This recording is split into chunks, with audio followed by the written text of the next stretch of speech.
Hey guys, once again, welcome back. Anurag here. And 1 minute, I'll just be back in a second.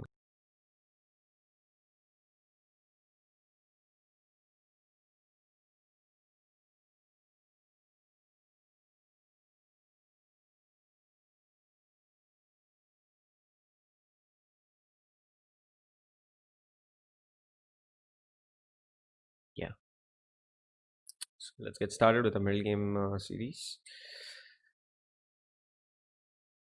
Let me just check.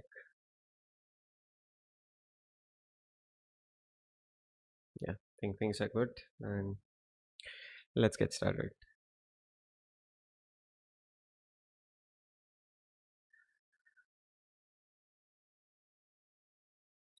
Okay, so we continue with some things that we were left off from yesterday and some new things as to converting advantage and so forth.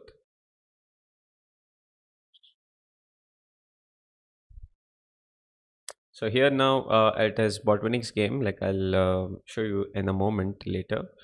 But white to play, and white can do the normal things that he would do. Let's say go with bishop d3, go for exchanges, or knight f3, um, queen b3 also. But queen b3 will lead to queen b6. Like you have many ways to go for it. But here white went with something for initiative, and now this has been played many times nowadays, but this is an old game, 1952. So it was quite nice to see it at that time. Also people were able to understand that they can go for something with initiative, and white went with a g4 directly here. Now if you're playing with g4, you're trying to gain some space on the king side immediately. And let's say now black played bishop e6 in the game. If black had gone bishop g6, you would get h4 going. Like once you start with g4, you don't want to suddenly move to something like bishop g2 and start playing slow, because that's not the way you're trying to intend to play here. You're trying to go for initiative, and thus white went with h4. This is not to do with countering. This is to how do he continued with this initiative. So black went with bishop e6 here, white went with bishop d3. Now h4 is not really trapping that bishop immediately, so h4 not really needed, although it still would be okay to play h4. But basically bishop d3 takes over this diagonal and development also, but we'll see what black played next. Okay, black tried to counter the initiative, but it did not work out well. And hello Rituraj, thanks a lot. And hi RK, good to see you, good to have people here. And after bishop d3, black should have maybe gone with something simple like bishop e7, but white is still having a decent edge, like decent attacking chances here. He can even sacrifice a pawn with h4 if he wants to continue with that initiative idea that I was talking about, or he can even like convert into slowly h3.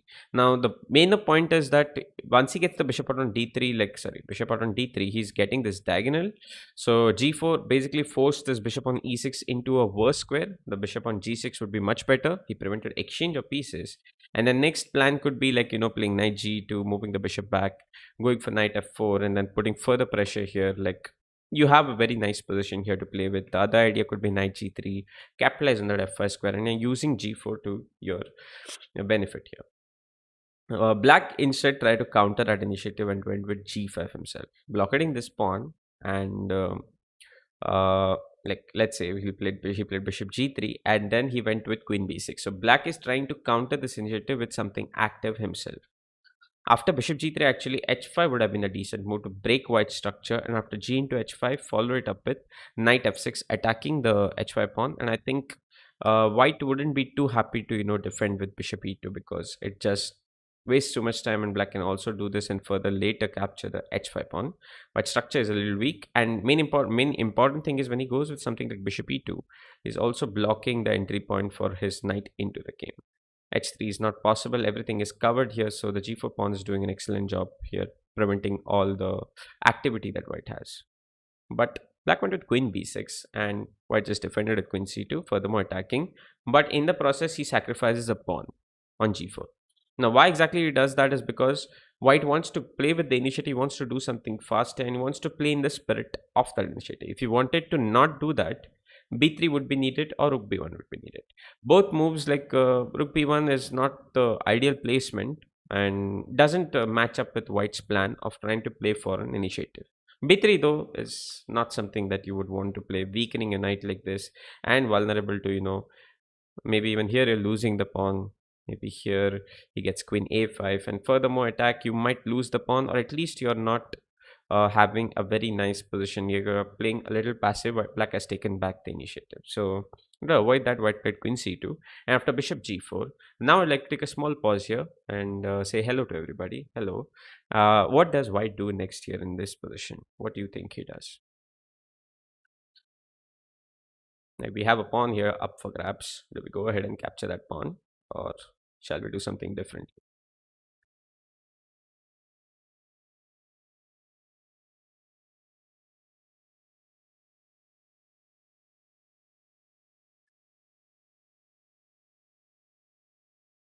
You should look at the numerous things that you can do based on black's position. Like, his pieces are not developed, the king is in the center, but it's not like you also well developed. Now imagine you had a rook on e1 already here, you would have played e4 and tried to exploit the king. But that's not the case at the moment because you don't have a rook on e1. So how do we determine what to do in this particular position?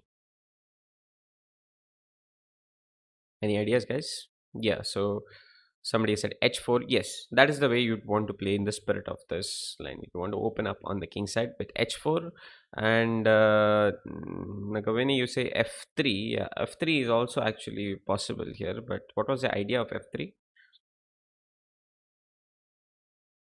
The idea of f3 actually is like it's not a very natural move to play. h4 is seemingly much more natural. Triple O is just not possible. Okay, your idea after f3 is triple O. Okay, that is fine. f3, and then when the bishop moves, you can do triple O, or you can focus on another aspect of this. You can play even e4 and try to gain something in the center. He still has a weakness, still is underdeveloped. You can try to take over that, but h4 is much more natural and the better move, I feel. G into h4, rook into h4, and immediately white has got the activity of his pieces. Now, black played knight f6, developing and defending everything. And here also, right now, actually, according to engine, f3 is better. But in my opinion, I think I would not want to play f3 because I allow black to do bishop h5, bishop g6. Black is much more behind in development, and you don't want to allow these exchanges. And secondly, right, uh, you can like you're leading a development, maybe you can focus like on going for development rather with 92 without creating those extra weaknesses unnecessarily. Like, let's say here you have allowed some things here, you cannot develop the knight because f3 is hanging. So I don't really like this, although somehow the engine says like castling and you can go for it. But I feel like it is better to go with knight e2 like he did in the game, because you're playing the same idea. You can castle still, but you're not weakening anything immediately in this position. You're going for that simple positional edge and positional lead that you will get soon. Hello, Freeps. Black played h5 to consolidate the bishop on h5, g4, and then white played castle, and black went for development this time, and he went with bishop h6. Now this, I would say, is a little bit of a mistake.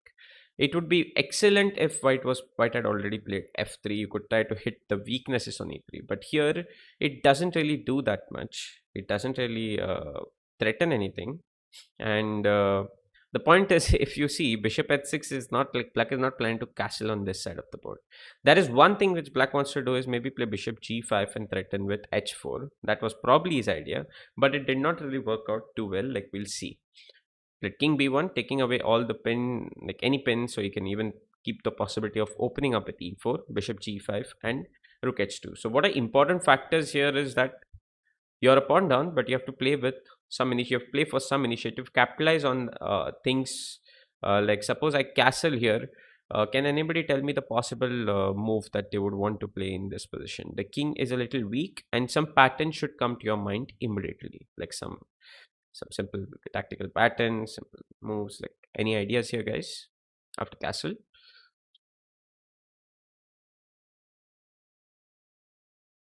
I can already think of some ideas which come to my head. What about you?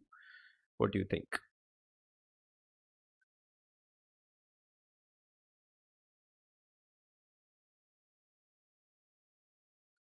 Something to do with this badly placed king and a beautiful bishop here. Any patterns? This is why you should try to supplement your positional lead or positional advantage initiative by some tactical means also. Knight a4 followed by knight c3, trying to improve your knight. Okay. Anything else? Once we find out those possibilities, then you can try to work them out and make them happen on the board. Knight b5, knight d6 is one more idea, RK says. Yes, that is also looking good. Yeah, Srinivasulu, yeah, knight b5 is another idea in this position. And there is one more thing, like, if you take into account the patterns, right? You can play this cool move rook c1. Now, it doesn't really waste tempe because you're actually targeting the king. Okay, we can look at knight a4 and knight b5 also. Like knight b5 is one thing which may be immediately not be that effective because I have knight e8.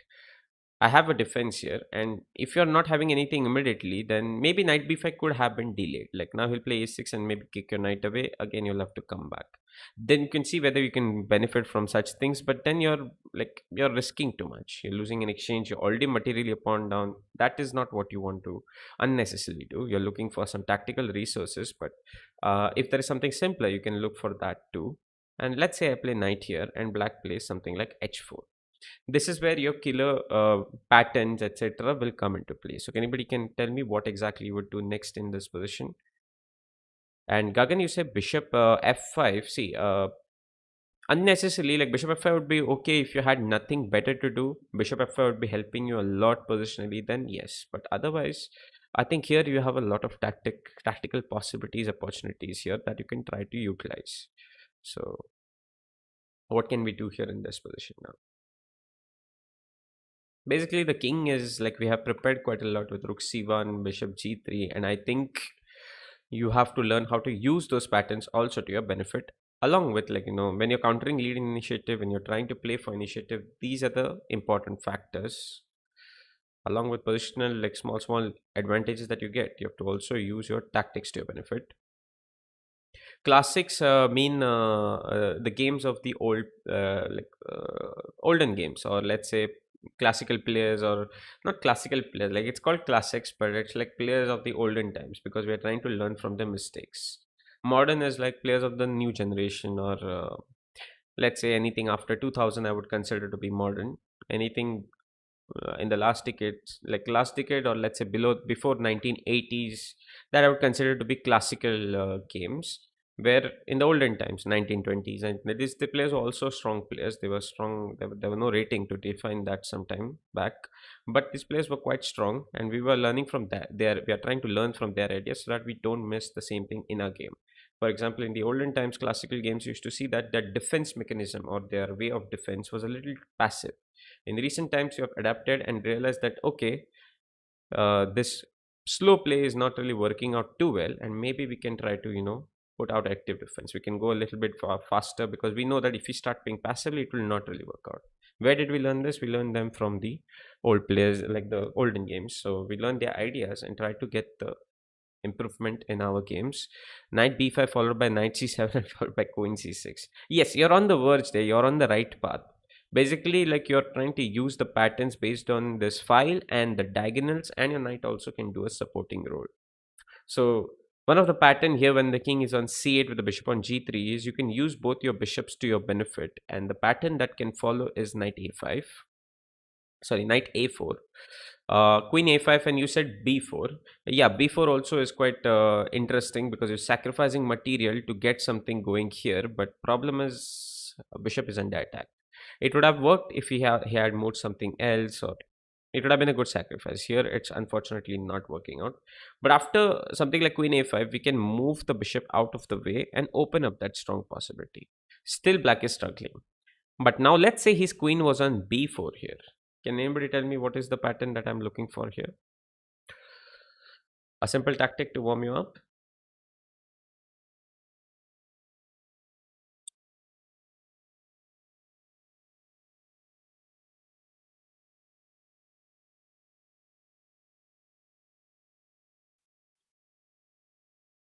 Queen into c6, exactly, but it is not queen into c6. You should verify, not rook into c6 after that.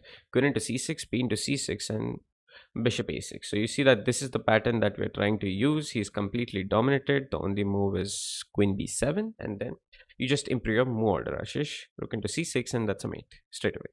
You have used your three pieces beautifully here to generate a mating pattern. So then you can utilize your tactical ideas also while converting any simple edge, positional edge, material edge. Material edge, maybe you can play a little more positionally. When you're playing with initiative, you're playing for initiative, you're trying to counter initiative, you're playing with material down, or you're playing with uh, nice positional edge, you can try to benefit from such kind of tactical resources and ideas, and you can use your patterns to your benefit. Now let's say I'll give you one more example here. Let's say black is playing cautiously. I get king a1 also. Why I played king a1? Because I wanted to improve on rk's idea, not this actually. Let's not move this. Let's move something else. And let's say he plays h4. All I wanted to do was improve on rk's idea. Now if he plays queen a5, I know that queen into c6 does not really work. ba6 is not possible here because the queen is covering that square. Simple. What we can do is we can kick him away with b4 so that we don't run into this check, and then queen into b4, queen into c6, and follow the same pattern that we had. Basically, you can try to create these patterns on the board. You can try to make them work by figuring out what your opponent is doing. Most importantly, opponent's resources, opponent's defenses, and then you can try to make them work on the board also nicely here. Now, that was a small tactical resource that we had. But in the game, black played bishop f3. So what he's trying to do is he's trying to restrict. And now he's planning for h4 and trying to go for something quickly in his, like in this position. Now here white played rook e1, which is a little interesting and it's innovative. We'll come to know the idea in a moment. Rook g1 was also an interesting choice here, trying to put pressure here. So if he goes h4, let's say we move a bishop to d6, we still have good pressure here on this bishop, and if the bishop moves, we are winning a pawn. If the rook comes to d8, he is not in a very pleasing position. You can try to coordinate or dominate more squares. You can try to improve your own pieces. Or suppose, let's say I'm thinking of improving my knight from a4 to c5. I'm a little bit worried about any sort of exchanges or so. Playing a move like king a1 also can sometimes be very useful. It's slow, but I think here we have great control. Black has nothing immediately possible. h3, bishop e3, no tactical possibility. I took care of everything, and then I don't really have to worry about any exchanges that might happen, any pins that might happen, and I can try to benefit from here. If you play c5 trying to open up, then I think I am benefiting quite a lot. I think I can see that there will be different things I can do here, but I think a simple thing I can play is bishop b5 and again spoil his castling chances, and then maybe just move back. You still maintain a very nice lead here with the king in the center, with some ideas like this. Maybe sometime, not immediately, but sometime, maybe exploit the pin. You have an excellent position here, although you're a pawn down. And let's say the heat of the action becomes here, the rook can also come back into the game this way. Now rook e1 was played because he's eyeing the king, and black played queen a5. Now the moment he castles, white can go into his pattern. So I just like lured him, let's say, into this pattern. Okay, okay. I lured him into this pattern by playing rook c1, by playing rook e1 for making him castle, and then come back to c1, and then focus on my knight a4 plans that I had a moment or two back. Now black played queen a5 here because okay, it prevents e4 directly. The rook on e1 is hanging immediately. So white played this interesting maneuver and tried to benefit from it. So now what do you think white should do next here? Black played queen a5. He's playing slow, and white found like some, like besides like going for immediate finishes, you can also use some simple moves, sometimes simple maneuvers, to improve your position even further. What do you think white did here to gain more control?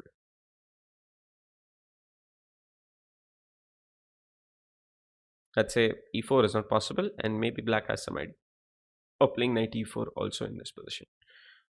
White to play, anybody? What do you think white did here?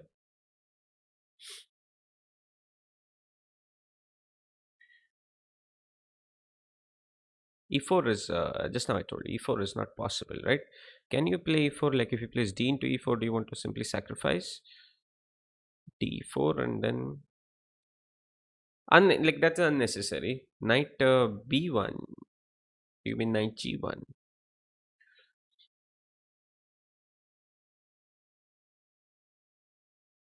Bishop e4. Are you talking about e4, d4, bishop e4? Well, I don't think that is like working very well. Knight G1 though is very nice. Knight G1 was the move played in the game. These are the backward moves also, like invisible moves you can call them. There's a book also on this. Excellent book by Afek. Yeah, Afek only, I think. Afek or Neiman. But okay, there's a bit of a book on this also. Knight G1, like you don't tend to look at backward moves also. There's also nice maneuvers sometimes. Cannot maneuver from forward. Like let's say you're thinking of this square. Sometimes some players now, after you get used to it, you don't tend to miss out. This is a simpler one. But let's say you're thinking of somewhere else, like G5 or thing. You don't tend to look backward, you tend to look forward. But this backward move suddenly gained an extra tempe. Black played bishop e4. And here white played an even stronger move to gain more control, which it is not very easy and not very direct. But the idea is excellent here with f4. And he has done multiple things in just one move. The point is that f4 has opened up a defense on the e1 bishop, e1 rook by the bishop. If the bishop moves back, you can take on e4 and now win the pawn. So you see, you win the pawn back, black structure is bad, black's king is in the center, and your knight also has a way to get back into the game via e5. You're doing excellently here. So black had to take on d3, and once he takes on d3, queen into d3, black played bishop at 6, and now we immediately use idea to a benefit what we wanted to do eventually. So it fell all in place. See, rook e1, we would not say like, maybe Botvinnik knew everything and he had planned everything ahead of time. Like he was like rook e1, I knew I'll play knight g1 and e4. But it was one of the ideas, and it is very easy to miss out on a move like knight g1. Simple maneuver, but extremely strong. After queen a5, he used that perfectly to his benefit, forcing bishop into d3, and finally we got e4 to go. So this game ended very fast, so we'll look at it how it went. Like black did not feel safe to take on e4, correctly, rightly so, because after knight e4, the king is stuck there. Most likely you will run into some problem or the other. Let's say queen e4, queen e7, f5, everything is flowing up in perfect harmony here. So I think black is just completely lost. If he goes here, I think here, can anybody tell me what they would do? You can use some tactical resources to your benefit. Yeah, it all depends on you how much time you should spend. Depends on your goals. Depends on what you want to do. Actually, here also, right? If I wanted to do it, I could try to do it here also. I have a nice resource here, which I will just show you in this position. I saw this pattern. Okay, let's say I'm thinking about queen e8 check. I want to mate him, but unfortunately, after rook into e8, the queen is coming in between. So what I can think of is can I improve it just a little bit? Can I play b4? Now that could be, right? That could be it. Just one small move and an f5, and then I get the pattern to work. But unfortunately, when I play b4, he might also run away with king b6, and I might be in problems with some checks coming in. Let's just say, okay, here I think my rook is coming there, but let's just say. So I can try one more thing, which is deflecting the queen in another sacrificial way. Queen into h5 and then f5 check. And I just tried to make it work. It may work or may not work, that is up to you to figure out. But looking for patterns, this is where your tactics, which you do every day, or you should do it every day. Hopefully, everybody is doing every day. You should try to use to your benefit by making them work. Don't always go for the most natural things. Sometimes you can make them work. Here, I think you have f5. If he goes king here, and then you don't need to play queen e8 or so. You can capture on h5. You can capture on f7. His king is disconnected. You're not materially down. You're winning the h5 pawn, you're a pawn up also, and there is nothing immediately for black that we have to worry about. So white is just simply winning. You don't need to go for the most uh, exquisite or elegant tactics like queen e8 to finish the game. You can play simple also and just win it. So he did not take it, he played castle, and then white simply took over the center with e5. Knight goes back to e8 and then f5, keeping everything under control. Now white is completely ahead here with a good center. Pawns advanced, black's piece is stuck, not very useful. And white has everything that he dreams of. He has the strong center with a lead in space development. Pieces are well placed. Knight will also join the game soon. h5 pawn is also weak, not really easy to defend it. Like he played bishop g5 and white immediately finished it, but your rooks can also shift to the other side if you want to. You have some interesting another pawn sacrifice to get your rook to b2. You can use multiple ideas, but after bishop g5, white played the simplest one, which is just e6, opening up with threats of e7 also to trap that. Sorry, to trap that bishop. He played knight f6, but played knight f3. knight e5, knight d6, bishop h4, utilizing the pin, and I think here he resigned the game. Not mistaken. If you go with something like bishop g7, we simply have rook g2, rook g7, and bishop f6, and that should be winning us a piece. And I think we just simply win the game. But basically, what we are into is like how he played in that position and what small things he kept in mind. Like for example, here rook g1 was the best move, but he had the idea that king is in the center. I can lure him and get my tactical patterns to work, or I can get the center to work with my beautiful knight g1 move. Now let's go next. By the way, just to before we go next, the game is between Botvinnik and Bronstein in 1952. So let's go next. Okay, so here again we'll see one small thing of how to counter initiative. Okay, White has done something a little bit wrong here and is ended up in a bad position. He has gone for some King's Gambit, as you can see the structure. This may be coming from King's Gambit, or it could come from some structures in Vienna, not in Vienna actually, maybe King's Gambit only. Let's just say he has got himself in some bad position here, which is not very ideal. Black is actually won a pawn on f4. He's a pawn up, and he's also leading. Let's say he's going to get some immediate things coming here quickly. Now in this position you should take a step back and see, like White just played the move knight d2. Okay, White just played knight d2. You should also think about whether your opponent has a particular idea in mind, whether he's simply going to blunder something, or can anybody tell me what do you think, like, Black can play in this position. As you look from a tactical perspective, Black to play, what would you do here? There are two three things I can see, or two three tactics I think we should all witness in this position. The king on f1 is weak, and maybe f2 is one square I can eye, but the queen is defending. So based on that, you can see a 2-3 tactics possible for Black here in this position. Now what are those tactics?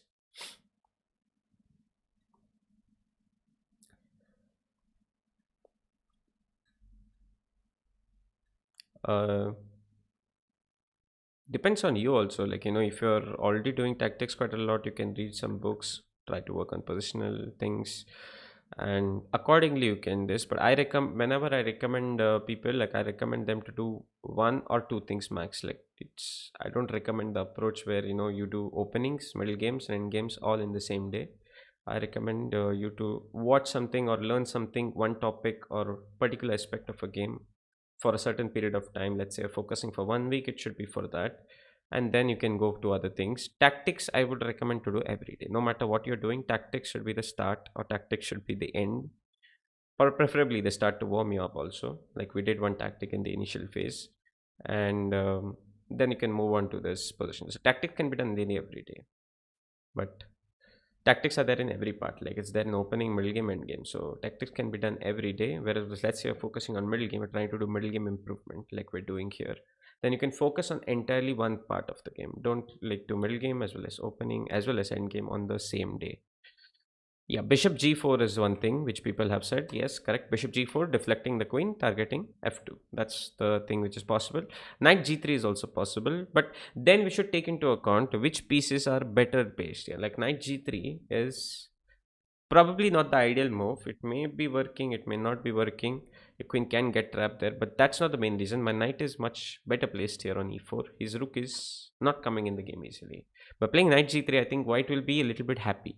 I think it's still working, Black is still winning, but the point is that I'll be a little bit happy here because I got rid of my rook for your beautiful knight on e4, and I'm able to win one pawn or two pawns back and maybe get some play. White knows that he's worse here. By playing knight g3, you have helped him. Coming to bishop g4 though, I mean, a queen is a queen, of course. So, I mean, if you win a queen, like, it doesn't matter if he gets development going or he gets anything going. It's not really that important. So bishop g4 is the most natural and the most visible move here, which probably looks like it is winning. And this is where White had set up the trap. This was not a good move in the position. Balak's best response would have been to develop his pieces, but just defend the f5 knight. Your pawn up, you're materially up, you can take it slow and easy without allowing White any sort of counterplay. Try to get your pieces, like development complete. You still have like ideas of that bishop g4, g3, knight g3 available, but it is White now who is slightly struggling with the movement of his pieces. And let's say he plays knight e2, and now suddenly bishop g4 is a good move because you're deflecting the queen and you don't run into the tactic which white had planned for black here. So if you're in a worse position, you should look for these kind of things. Try to counter his lead initiative with some sort of dynamic play. White played knight d2, he played bishop g4, and white immediately knight into e4, sacrificing his queen because he will get his pieces out just immediately. And this time, if you go to c, your pawn down, knight into e4, bishop f3. Clearly, I think we should go with what exactly here? What should we do in this? We can see that we can play knight f6 check in between here to prevent his castling. But should we do that, or should we go knight into f3 directly?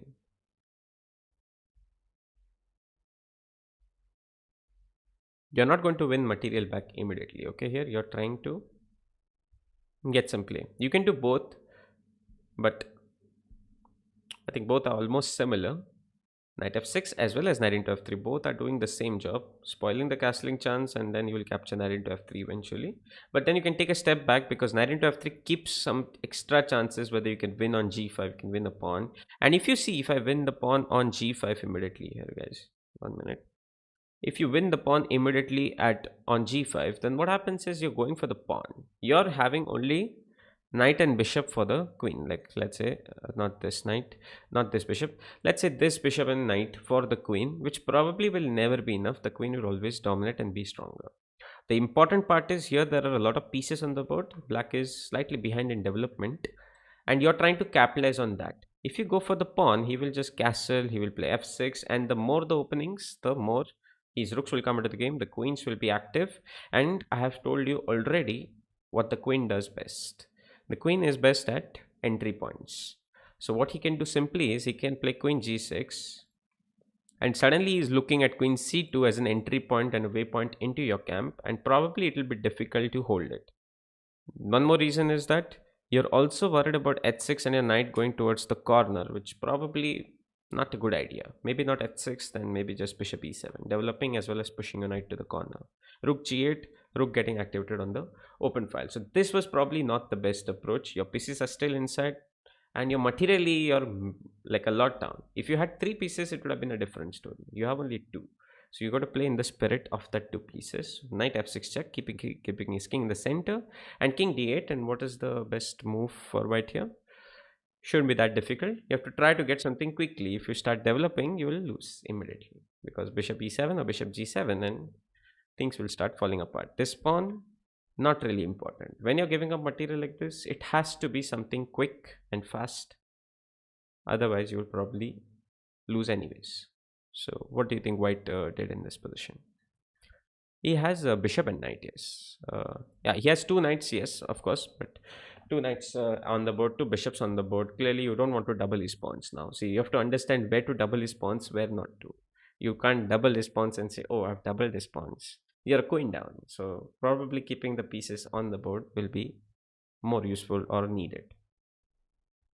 Knight f3 is better. Yes, of course, you can even make your opponent fall for some small traps. Always people are looking forward to it. Like, I'll just show that in a moment. Like when you play here, you play knight f3, opponent can fall. But I mean, that is not the way you should look at it. But he can go somewhere wrong. Whereas, but you should also verify that you don't go wrong, okay? Somewhere with d4 or something. But I think here it's working out fine. After king d8, what do we do here? Definitely, guys, you can definitely like the video and support us. Thanks a lot. Just try to get your pieces going immediately. If that is not the case, if that is not possible, try to restrict your opponent's pieces. Now, I think restricting is a little too slow here. For example, I just showed you a point where the queen can get into the game.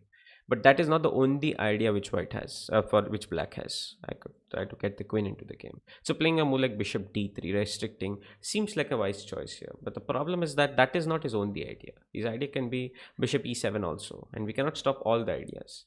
When you cannot stop all the ideas that your opponent has, then you can look for your ideas. Basically, you're anyways, you know that you're in a position which is worse. You try to go for something, get your pieces out there, and try to do what the knights do best. Try to get your rook activated, get your pieces fast into the game, and that's what you need to do when you're trying to counter your opponent's lead in positional edge or material edge, or you're trying to counter his lead in initiative. You can sacrifice some material to do that. when he's playing for initiative, there is one thing that you can keep in mind.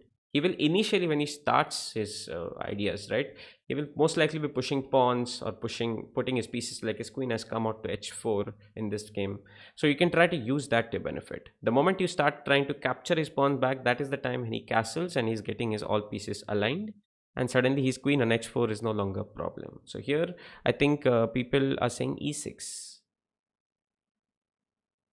Whoa, I never saw that coming. Like I'm wondering, like, we are a queen down, and I think a bishop will not be enough here. Is this what you meant with e6? I think maybe not. Maybe you meant something else. h4, yeah, exactly. You definitely have to play h4, and we definitely will be adding mods theorem soon.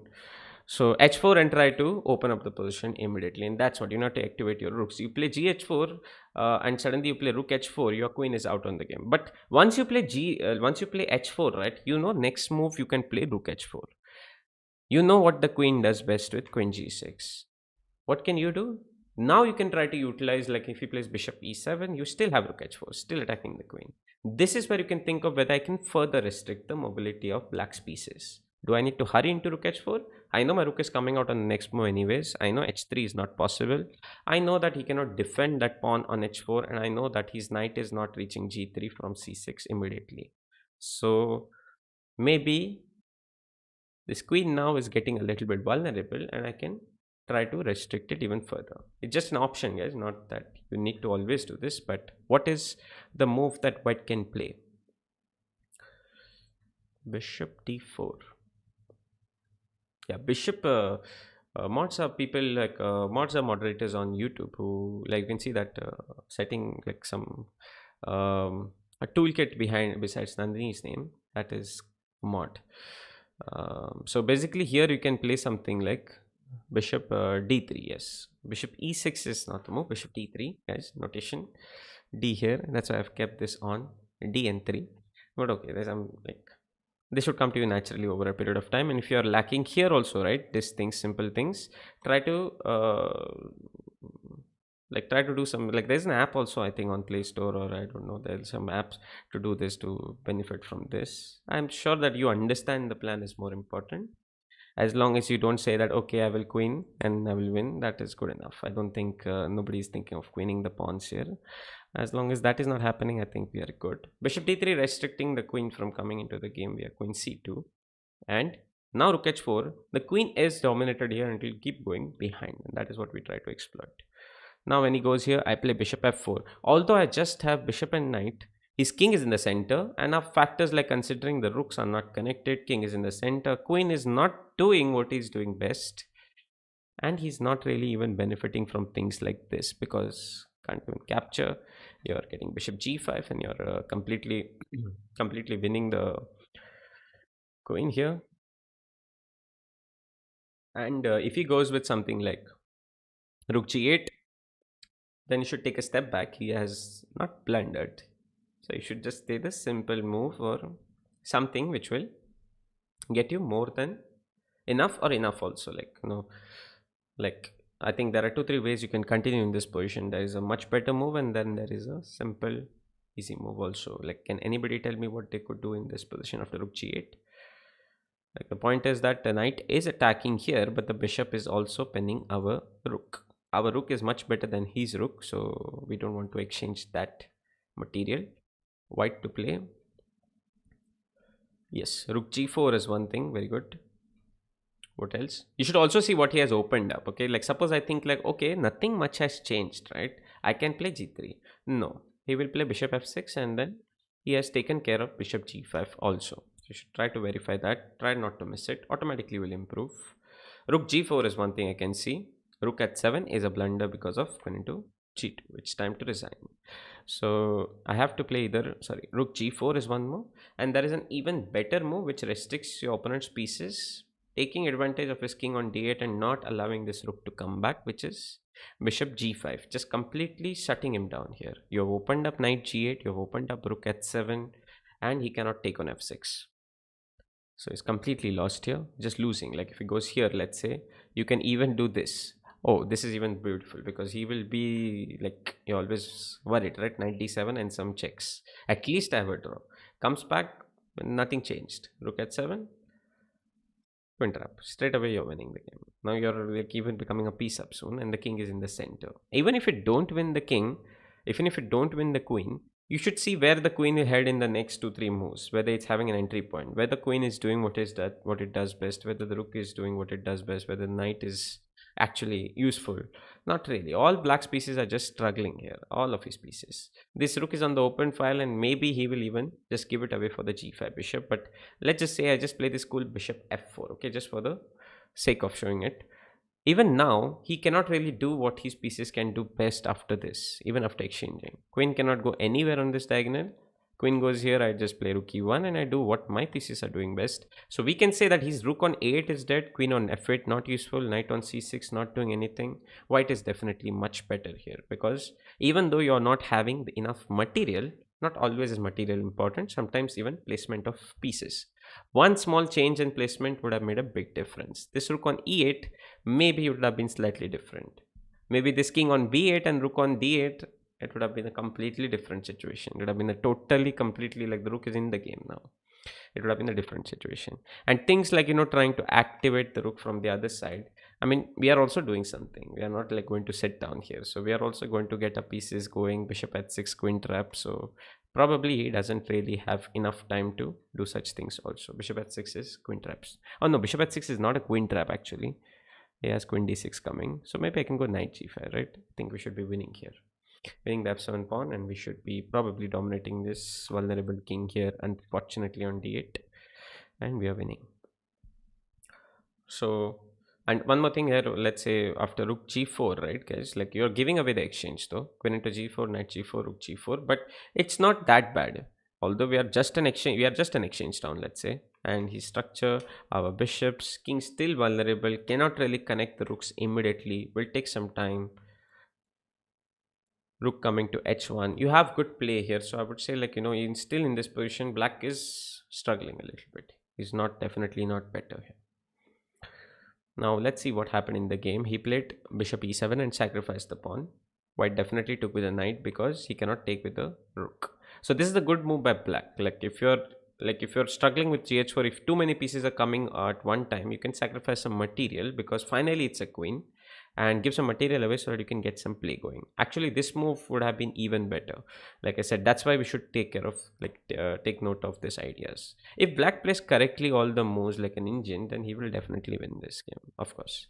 But this idea was probably an old game, and this idea was not really that um fluent. Like now we know this ideas very easily because we have solved a lot of problems and I've looked at a lot of games, so I know these ideas easily, which where to give material. You tend to get an idea, and similarly I also want you to learn how to utilize your pieces effectively, when to give material. Now he gave bishop e7, knight g5, and then he played queen g6.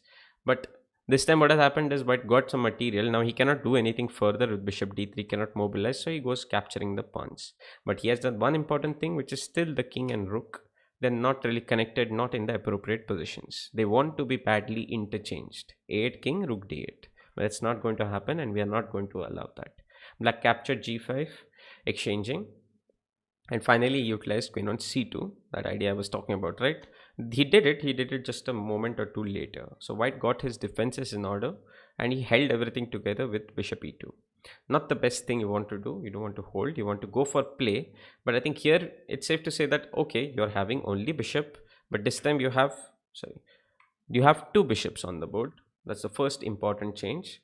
And you have some pawns in the center also, which are helping you. King is also still there and still not really easily escaping. He played knight e7 trying to go for exchanges. White, of course, is not going to. c5. And here white again utilized some small, resources to his benefit by activating. Now he cannot play bishop e3 and sacrifice too much because the queen will go on a frenzy capturing all the pawns. Knight will join in. So basically bishop e3 is not that helpful.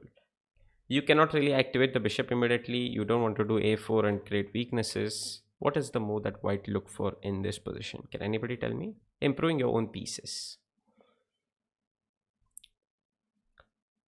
Bishop d3. Samir, bishop d3.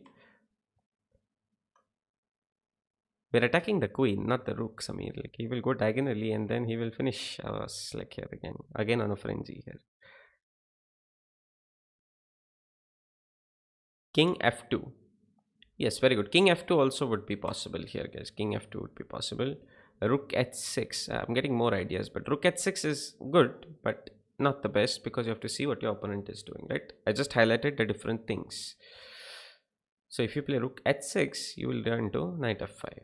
That is helping black here. He will get knight g3, and that's not really working out too well.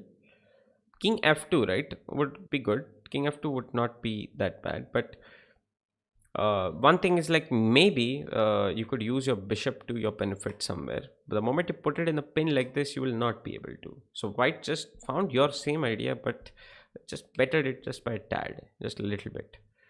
The same thing he wants to do, get his pieces aligned, but he did it in a slightly better way. Rook h6 is a better example of that. Rook left into the game. But unfortunately, knight f5 is coming, targeting, and then black is able to get his pieces immediately into the game. Maybe you could find, just look for a small better idea. Anybody?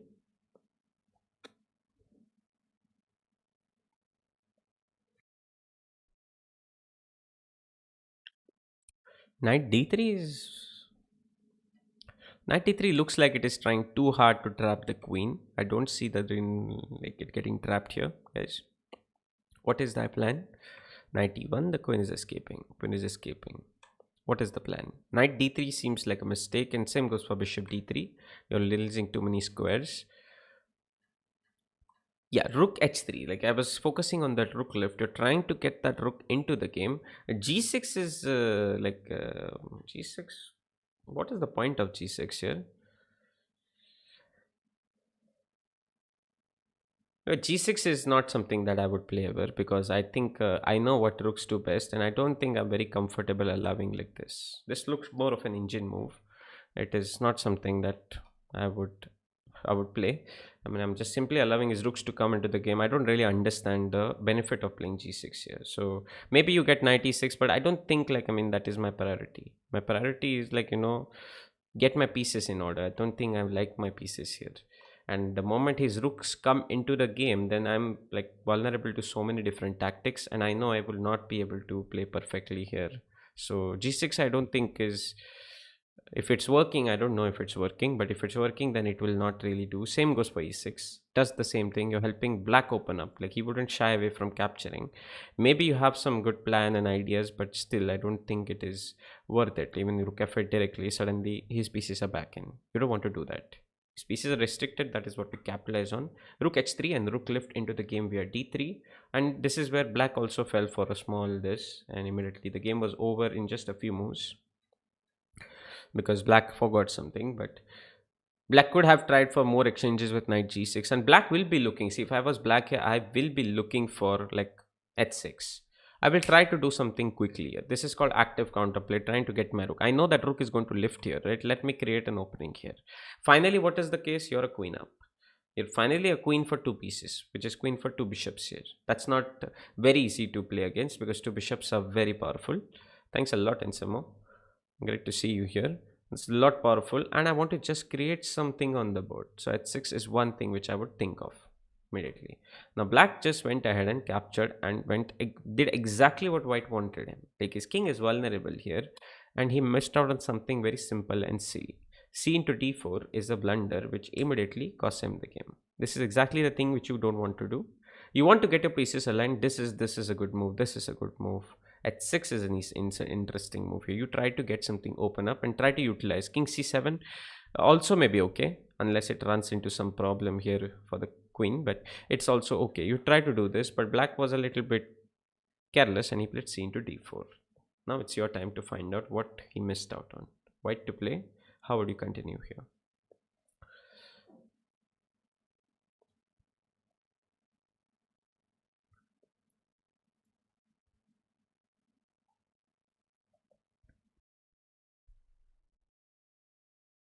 This is the tactics, but g6, bishop 3.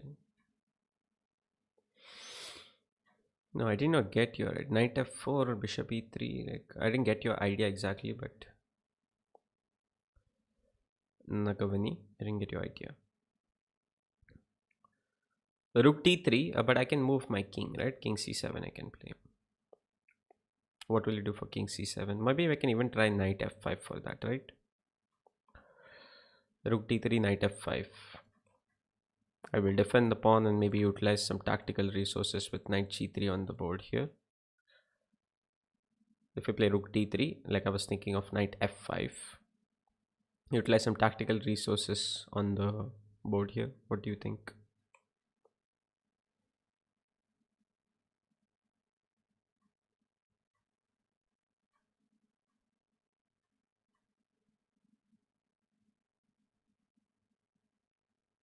Mm-hmm.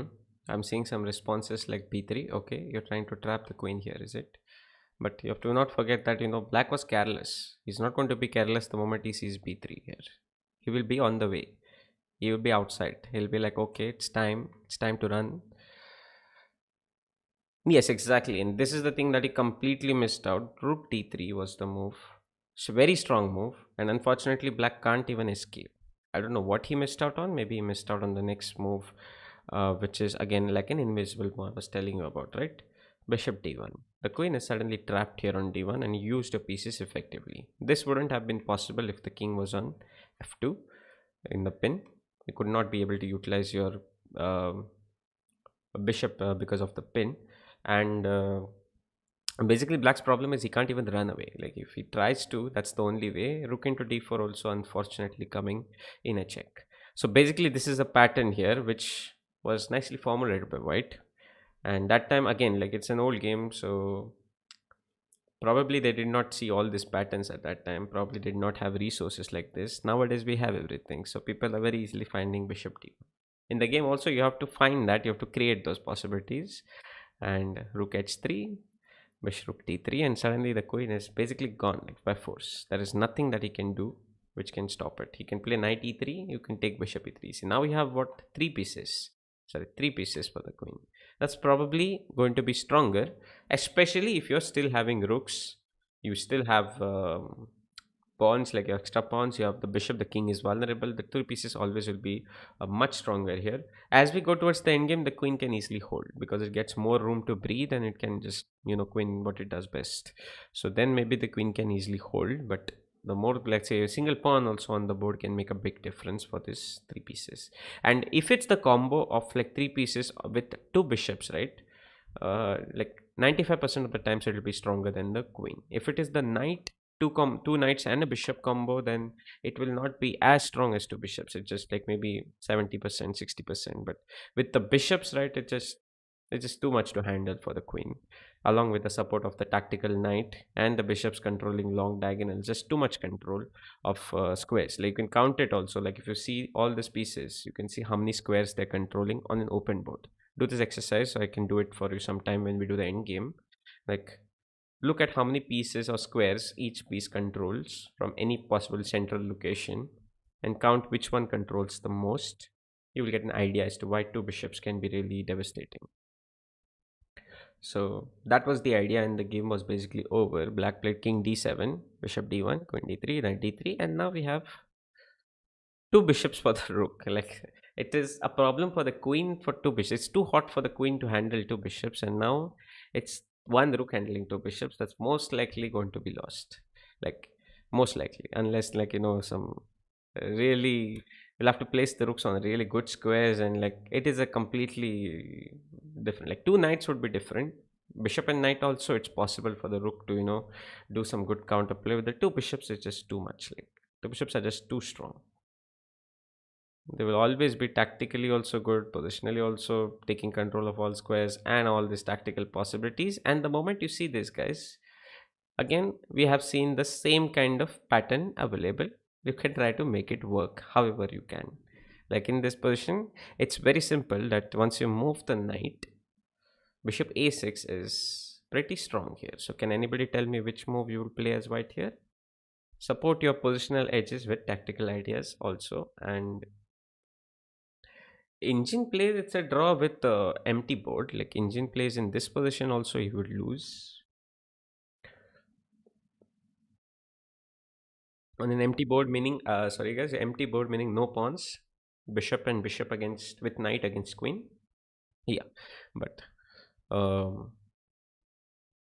knight c5. Yes, perfect. So everybody is now aware of what the tactical resources or ideas you have, and you can get it in the game. He didn't play knight c5. He played knight e5. He played the simple approach, threatening, winning the pawn. Threatening and trying to win the pawn. But black resigned here because he's losing too much material. For example, now there is no mate because you have blocked your piece. But I think it's safe to say that after knight f7, we should be winning a lot of material and should be immediately winning, especially with two bishops on the board. So knight c5 though would be even better because it supports the a6 square. So a6, you have bishop a6 winning the rook. You have rook b6 probably finishing a mate. I mean, there are just too many ways you can win this. And it also controls d7, so no way the king is escaping there.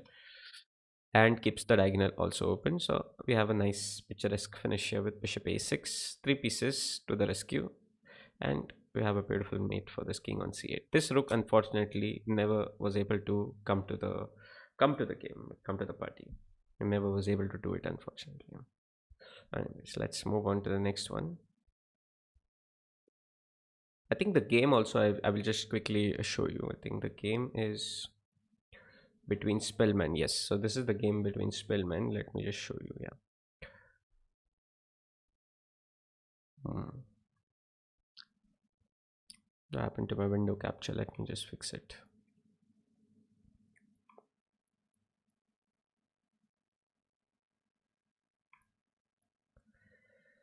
Okay, there is no photo anyways, I think, so it's okay.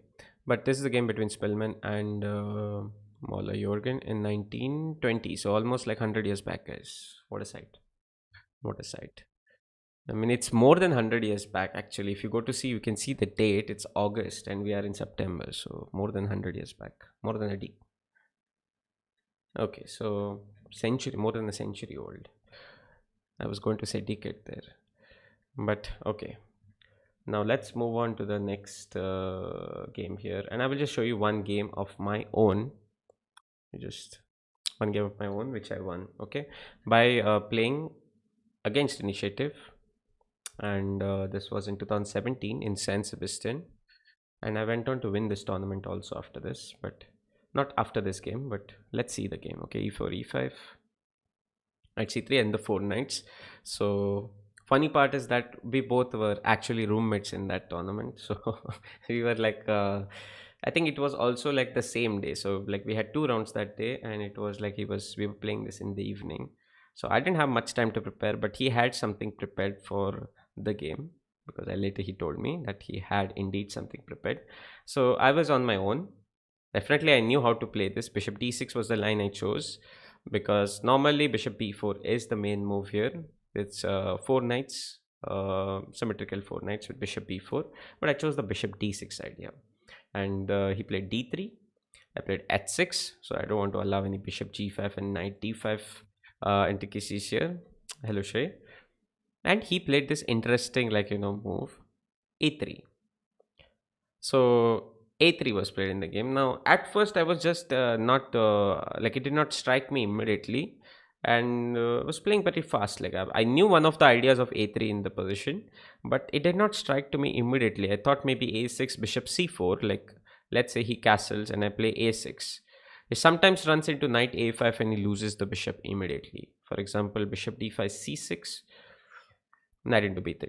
So I thought about this, like he will be losing the bishop immediately with b5 and then knight a5, even the bishop. Normally white wants to keep this bishop to get more play on the board. So let's say he wants some f4 break later. The bishop is always useful for anything. In royal pair structure, you can keep this in mind. This bishop is mostly useful. But this was one of the ideas that I could implement here. So I was thinking that maybe he played a3 for that. And it completely slipped my mind that he can play something like what he did next. The normal move should have been a6, and then I should play bishop c5. This converts to Gecko piano structures with the four knights idea that white has. Not the best idea, but it is played. I can play like this, but I wasted some tempe and I went with castle. And this is where his idea flourished. He played g4. So the point of a3 is he wanted to just make a waiting move and then start his assault with the move g4, just like we saw in Botvinnik's game here. I started with an offense. Now, if I start playing passively against this line, I automatically give him entire control of the position. Like, for example, I play knight h7, worrying about g5. What do I get here? My pieces are not well placed. My bishop is blocking. I have too much time to take to improve bishop c5, d6. If I if I try to play passively, anyways, he's getting h4 and g5. So I need to play against the initiative here. May not work best for me, but that's the way to play. If you're like going behind, you cannot really play passive moves all the time. You cannot just try to improve because he's already on his way. It's very serious, and it's like he's not having that many pieces, but the pieces join pretty soon, like g5 at g5, bishop g5. Suddenly everything is flowing immediately. Castle and rook g1. I'm in big problems here, so I have to go for something quickly. I cannot do this, guys. That is a blunder. I mean, quickly meaning there's a difference, a blunder, and you know, uh, finding a good way to continue, because after rook g1, I mean, I think I will be resigning in a few moves. Knight f6, bishop h6, knight e8. I don't like what I see, and I'm sure everybody doesn't like what they see. Suddenly every piece is joining the attack here. Then comes queen h6 and it's mate soon. So probably not the best idea.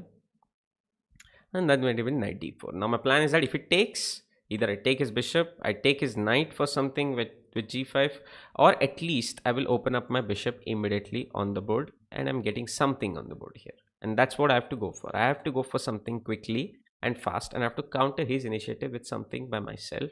And if I get the opportunity, I can take the pawn also, but it has to be at the right moment also. So here white went with bishop c4, keeping the bishop on the board. The better move was definitely with g5. That would have been the better choice, or with rook g1. Again, these are all odd moves, but it's just like g4 in Botvinnik's game we saw. It's for playing for initiative. He has to play with rook g1 and continue.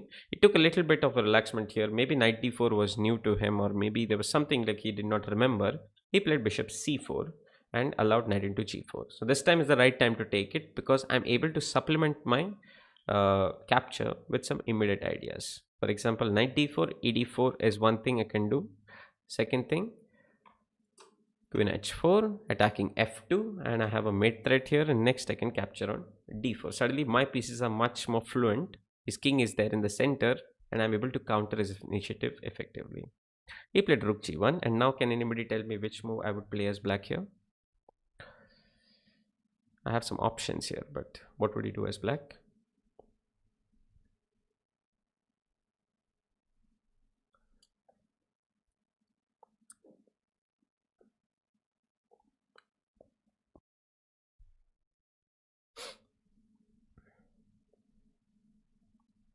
Knight into f3 leads to queen into f3, guys, and then you are helping him get more pieces into the game pretty quickly.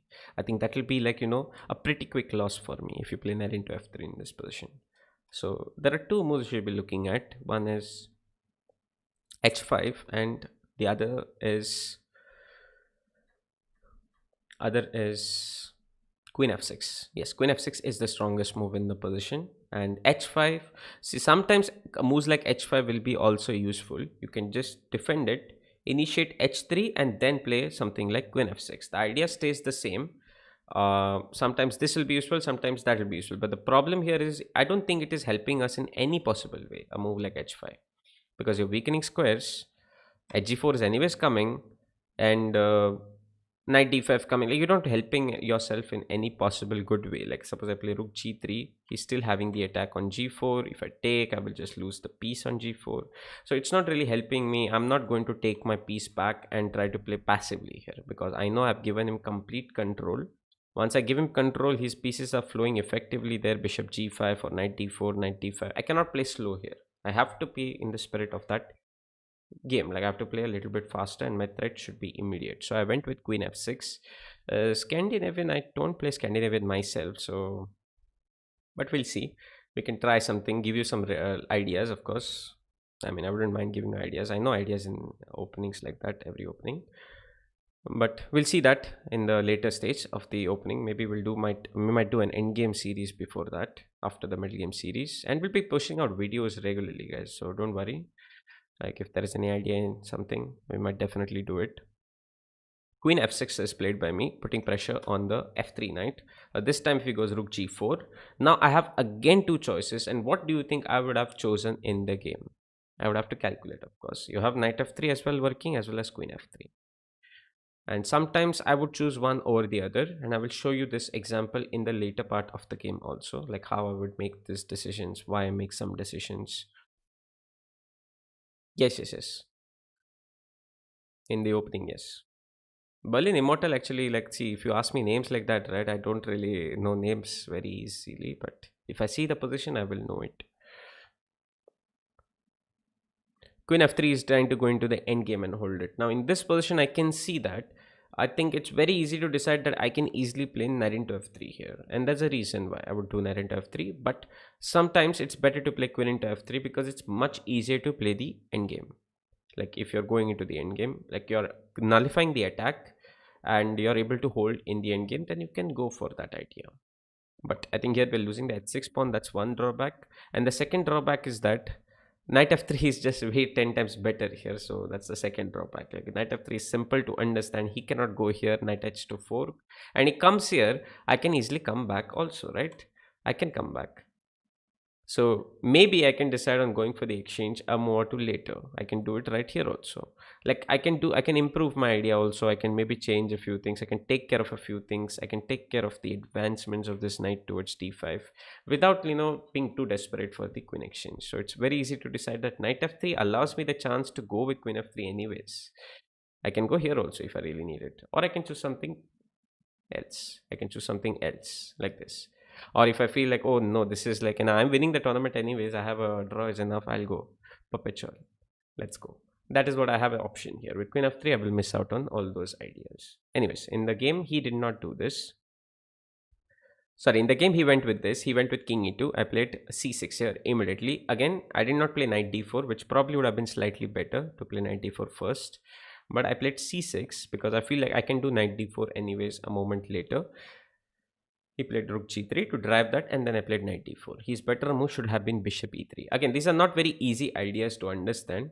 Like the point is this. My point was, if I go knight d4 here, he'll have to maybe give up a bishop anyways, and I still benefit from it. So I didn't see the main thing, but he had one idea, queen h1, which the engine suggested later. But even I was aware of it. I was just not thinking of it to be that serious. It's queen h1 and the queen can come into the game. That's why I think my move knight d4 should have been the better choice, and then c6. So we learn from our own mistakes and try to improve. Now what happens is his pieces stay inside for a little bit longer time. Like even if he comes here, let's just say I move my bishop, I'm trying to get development. He cannot still do queen d2, right? Knight f3 would have been a fork. So if I thought about that, maybe I would have played a little bit better than c6. But let's say rook g3, knight d4, king f1, and this time I went with b5.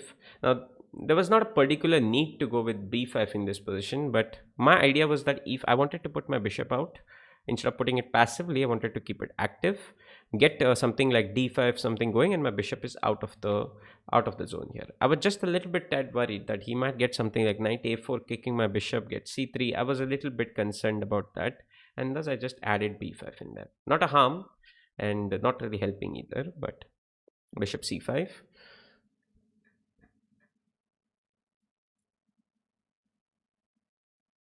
Well, great that you're enjoying the games. I missed out on the chat.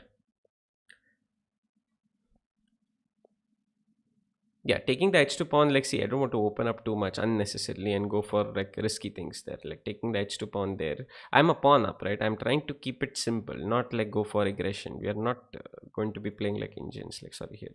You're also running into white's ideas, like allowing white the play that he exactly. If you're playing knight into h2, right?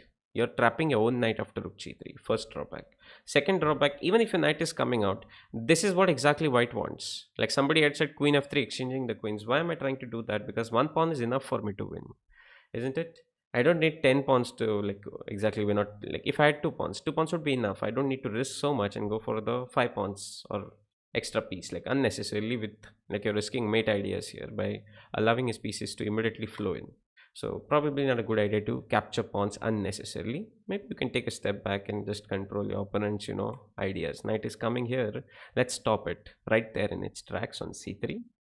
After rook g3, knight d4, b5, and bishop c5. Now I've opened up tactical resources to benefit my plan. So knight b3 is one of them. I have some pressure on f2. And but here in this position, you could have played bishop e3, but white played the right move. And this move I did not really consider. I was considering this, where I was even thinking of playing d6 and immediately trying to maneuver, exchange pieces, more pieces, like the more the merrier. This is a simple term you have heard. Like I cannot play here because I'm losing a pawn, but I would really think of it. Okay, this I will tell you in a moment. I wanted to just exchange more pieces, play bishop e6, get rid of that annoying bishop there. I am less pieces on the board, easy to defend. I'm still a pawn up. I'm not about to forget that I'm a pawn up here. And one more thing is, suppose queen h5. Now I can move my king and do knight e6, but I can also try knight e6 interestingly here. The reason is that queen h6, let's say I play queen h6, bishop h6, and I play king h7, and the bishop goes back. I gave up the pawn, but I have the better structure, and I can try to still exchange and equalize and hold the position very easily, or I can even try for more with a simple edge. Like my pawn structure is slightly better than his. Again, not the thing that I would 100% do in the game, but it is also something that you can do, converting your positional material edge into just a simple positional edge, like just a simple thing, simple transition. That's all I'm trying to do here, so that it makes it easier. My life is easier, and I'm not worried about him mating me. Checkmate. That's not really happening. We might decide on that, Tejas. Like Berlin, Kramning says, okay, I'll have a look. That way I will not get it. I will be knowing the game though, but that's not coming to my head immediately. But this is what I would do. Now I'll just show you like from the example in the game. I was not expecting queen h5. This is a very nice move. He just completely ignores this because he's playing in the spirit of the initiative. Like if I go here, he has rook f3, taking care of it dynamically, and I lose the piece here. And now the point is he understands he's also a grandmaster and he's a very strong player. He also understands that if he plays too slowly, he has too many things like you have to worry about. Positional, he has weak squares. If I exchange queens, that will not be useful for him, even if he wins the pawn back. He understands these things and he plays in the right spirit of the game. I played king h7 to defend it. This is the best move because, okay, bishop h6 is a strong idea. This time I have no knight e6. He's not exchanging the bishops. He's not allowing bishop e3 there. Important. Bishop g5, this was a little bit of a worse move because he tried to do something quickly and he went wrong here. Underestimated something. But can anybody look at this position and tell me what they would do as white? We have done so many things now. Like if you are attacking or playing for the initiative, or to play in the spirit of the initiative, do something quickly, get your pieces going. So can anybody tell me what they would do as white here in this position if they wanted to get the pieces in the game immediately?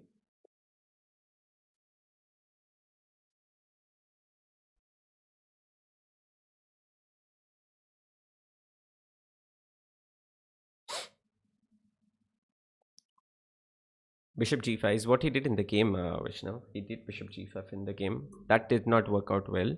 Like I was better after that. But I had seen this move in the game and I was thinking of what to do. By the time I was thinking, he played his bishop g5. That is not the best move in the position. I already showed you. He played bishop g5, guys. So whoever new here can definitely hit the like button and then yeah, stick around for the entire series. But bishop g5 is not really working out. Maybe you can do something else. You've done so many things here in this position, and figuring out which one will be beneficial, which one will be not, like that is also important to understand. Like I see Tejas again, you're seeing b4 in this position. See, now that is not a good move. Stan is an Indian GM, of course. Yeah, b4 is not a good move in this position because it is not really helping you in any possible way. Am I really thinking of taking the bishop here all the way right now as black? I don't have my pieces in the game. I will be trying to use something here on f2, most likely keeping the bishop on b6. B4 has made a weakness here and given me the beautiful chance of, activating my rook straight away here, which I was never having. So that's exactly what you should think of. Superficial B4. Getting a pawn push? No, that's not. He will not go with the bishop back. Sorry, he will not go with the bishop back. Let's put it in yellow. So bishop E3. I would be really happy. Exchanges, I get the. I just showed you that. I wanted to exchange my dark sky bishop, exchange more pieces. Finally, I'm a pawn up. Like, I'll tell you one more example. Like, if you do something like this, and let's just play a couple of moves, okay? The thing is that once the bishop's off the board, it is so easy for my knight to get the most important squares that my knight has, and also to play g6. Like g6, like there's a pawn potential for attacking possibilities here for white. Your bishop missing on c1 allows me to play g6 because h6 is now not under attack. King is enough there. King is enough to defend everything. Black is completely fine and possibly winning here. So knight d1, exactly, very nice. Knight d1 is the move, and you have to get more pieces without exchanging material. Not knight e2, not trying to exchange this. We don't want to blunder. This is double attack. Knight d1 is the move, and that is the point of this. You try to bring more pieces into the game, make it more difficult. White was playing a little fast here because it spent a lot of time, and he went for bishop g5 in the game. But this would have been a little bit of a problem. Um, and I was facing a little. I was still calculating as to what I should do. I was thinking like I'll have to time my moves pretty effectively here, but things can go wrong very easily in this. Like I'll show you an example. Like if I play 93 and I play something like g6, I'm already minus here because white has some tactical resources up his sleeve attacking, and there your bishop on c1 suddenly comes to the rescue. He wins the pawn back. I am in a lot of problems here, and he maintains his two bishops advantage. So I think I wouldn't want to be in this position as white, as black. Sorry, not as white. White is just on the way yet. I mean, it's not winning for black. It's not winning for white. Sorry, but I mean, not something that is very pleasing sight to see. I mean, rook g6 is coming. Would you want to be here? You're missing a light square bishop here to come to east. Nothing is going well for you. You have lost the pawn also in the process. White has got what he wanted. That is what he should have looked for, but he played bishop g5 immediately. So let's flip it back. After bishop g5 comes queen g6. Now I'm happy to try to exchange, and he's not, definitely. Queen h4, and here I played a move which, like, see, there is a lot of pressure on the board. There are a lot of possibilities on the board, and I don't like this. Okay, I don't like this attack and everything coming on the board. This is where I decided I will go for a move which will simplify the position but change it into my position. Like I'm materially up here, I'll give some material away maybe, but I will get still a position which I can go for a win. Black did not even see this move. Black was look white, sorry, white did not even see this move. And engine, I don't think says this is the best move. He has some other ideas of his own. Engine is engine, and I don't like what engine is playing out here. It's too risky. I need to get out of this danger zone. Here I am. I can see so many things happening here, and I know that things can go wrong very easily.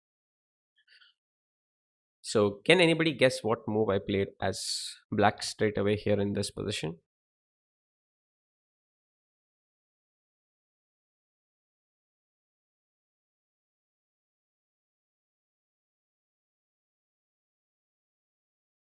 There are hardly two, three choices in this position for black, and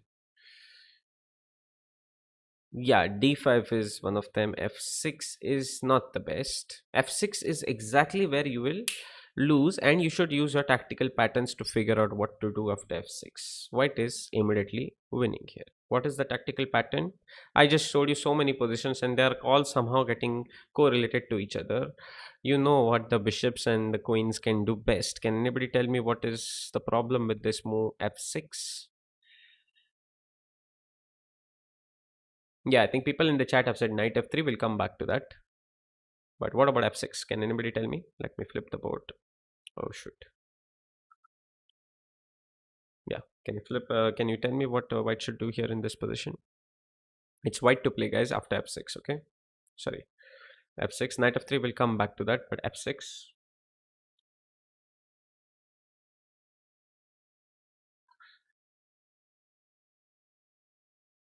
No, it's okay. Like, you should understand and see the patterns. That is not the point. You're trying to understand and learn from. Imagine I had done f6 here on the board. So that would definitely make me also look like a fool. But that's not the point. We learn from our mistakes, and so that next time we don't repeat them and try to find the simplest way you can improve. Bishop at 6 is too aggressive. Too much.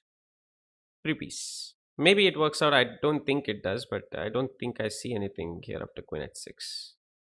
Queen at 6, and I don't see it. Like, I don't know. I don't see it. Not bishop at 6. What do you do in this position, guys? Use the patterns that we just did, like something similar to your bishops and queens together in harmony. I'm sure most of you must have got it in the chat here. Bishop d2 and bishop e3. Bishop g8. What is the idea of bishop g8, Shrey? There's king g8 coming, and I don't think, or king g8, no, rook g8 is what I will play, and I don't think there is anything after that. So you can play bishop e3 or bishop d2, either one of them. Choose a better square. Maybe bishop e3 is better. Bishop d2 also seems good. So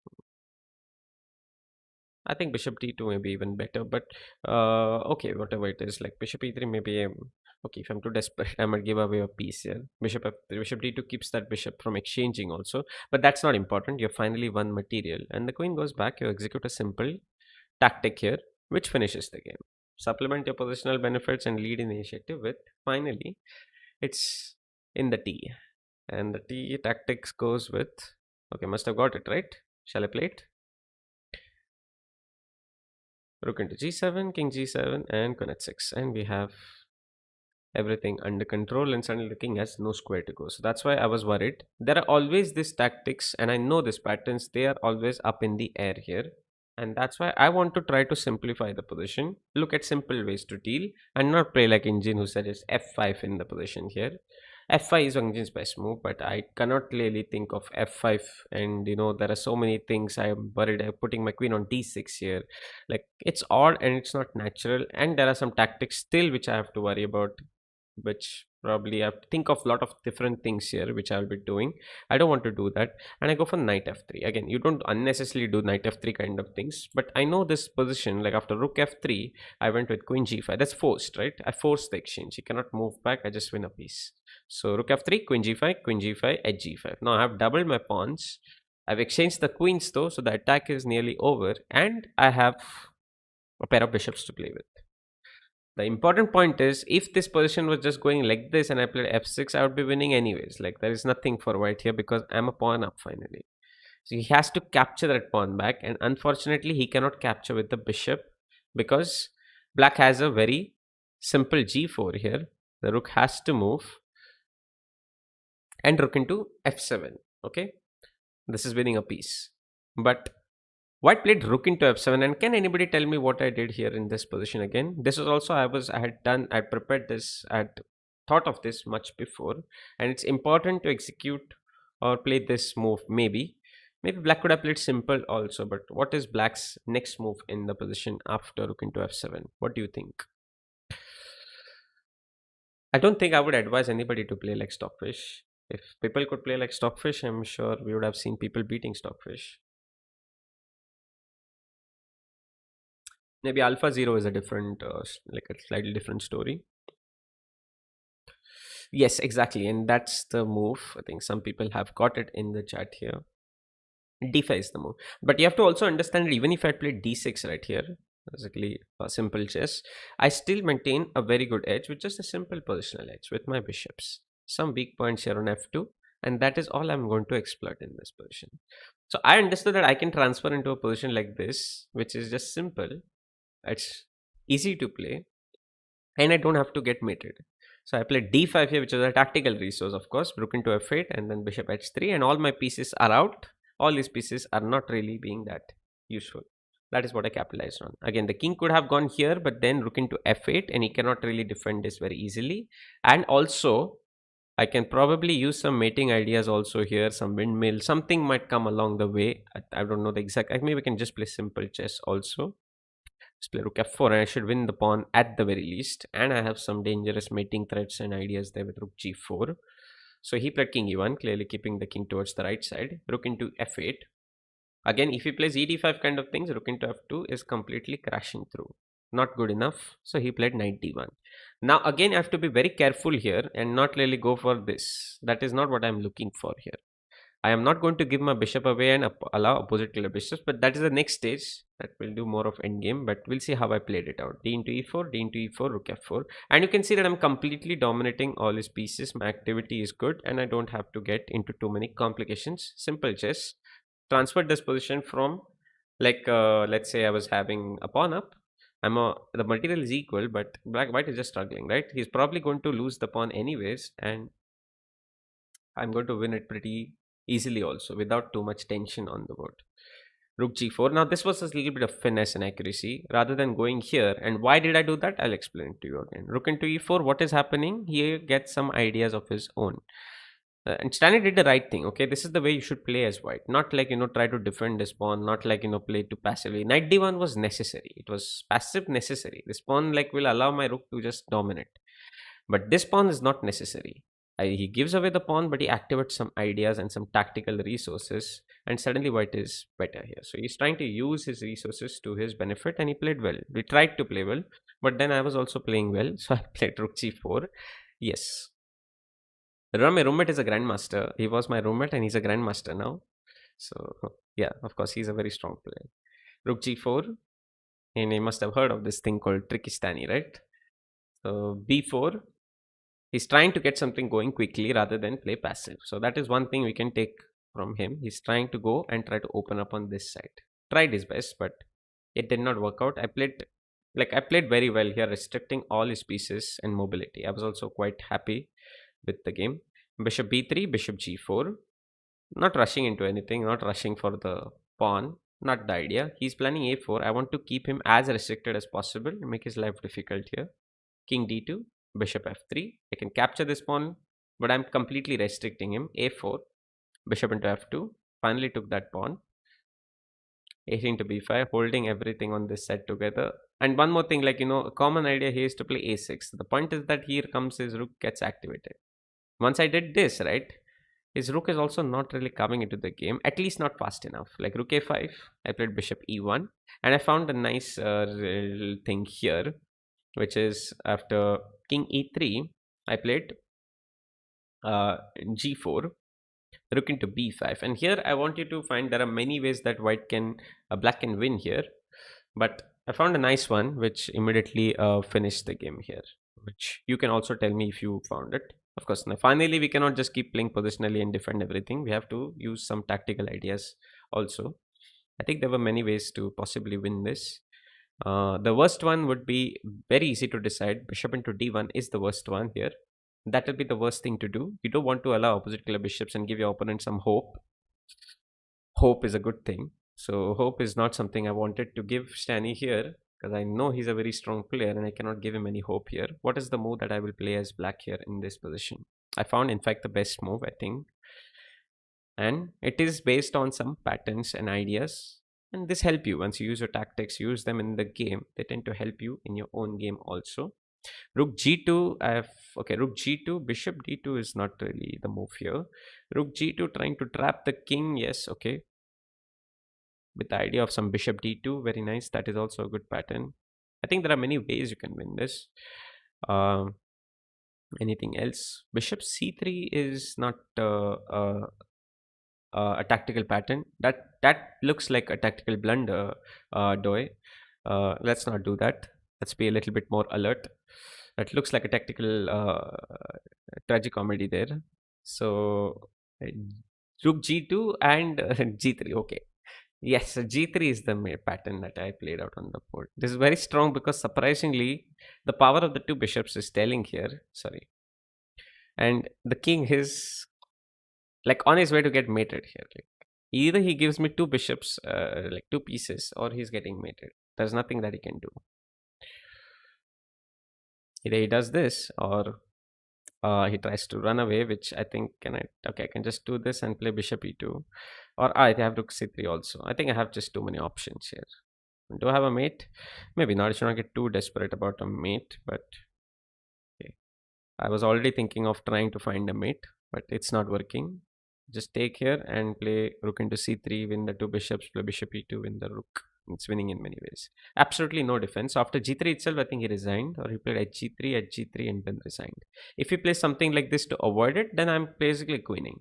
Like I can just move and queen it, like and take on d1 also, because I have a much advanced pawn. Like just cut him off, and then I'm just queening simply with g2, g1. It's a nice game here. But basically countering the initiative, that was done nicely, and then transitioning. Like you have material doesn't mean you can play the entire game with the material up. You can sometimes look for such small things which can help you, like look for the right exchanges, which still gives an advantage. Still you can win that, but without all those risks of getting mated yourself.